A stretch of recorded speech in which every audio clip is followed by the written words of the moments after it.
శ్రీకాకుళం జిల్లా పాలకొండలో ఉన్న post matric ST hostel. ఈ హాస్టల్లో 300 మంది అమ్మాయిలు ఉంటున్నారు. అయితే ఇక్కడ బాలికలకు కనీస రక్షణ ఏర్పాట్లు లేవు. వాచ్మెన్ కూడా లేడు. ఎప్పుడు చూసినా కొంతమంది పోకిరీలు హాస్టల్ చుట్టూ తిరుగుతూ ఉంటారు. లోపల ఉన్న అమ్మాయిలకు సైగలు చేస్తూ గేటు ముందు పడిగాపులు పడుతుంటారు. హాస్టల్లోని అమ్మాయిలకు మాయమాటలు చెప్పి గిఫ్టులిచ్చి తమ వెంట షికారుకు తీసుకెళ్తారు.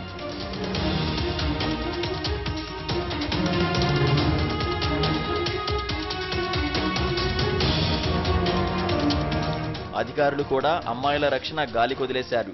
హాస్టల్కి ఎవరు వస్తున్నారు, ఎవరు పోతున్నారో ఎవరికీ తెలీదు. ఇంత జరుగుతున్నా హాస్టల్ వార్డెన్ ఎక్కడా కనిపించరు. వార్డెన్కు బదులుగా ఆమె భర్త తరచుగా హాస్టల్కు వచ్చిపోతూ ఉంటాడని విద్యార్థినులు చెబుతున్నారు. హాస్టల్లో సెక్యూరిటీ ఏర్పాటు చేయాలని మహిళా సంఘాలు డిమాండ్ చేస్తున్నాయి.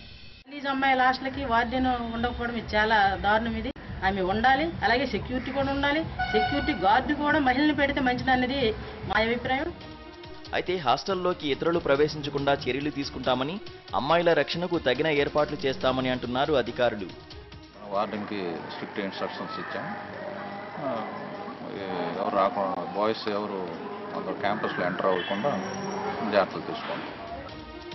ఈ విద్యార్థినుల్లో ఎవరికైనా జరగరానిది జరిగితే ఎవరిది బాధ్యత అని ప్రశ్నిస్తున్నాయి ఈ విద్యార్థి సంఘాలు. హాస్టల్లో ఉన్న అమ్మాయిల రక్షణకు అధికారులు గట్టి చర్యలు తీసుకోవాలని డిమాండ్ చేస్తున్నాయి.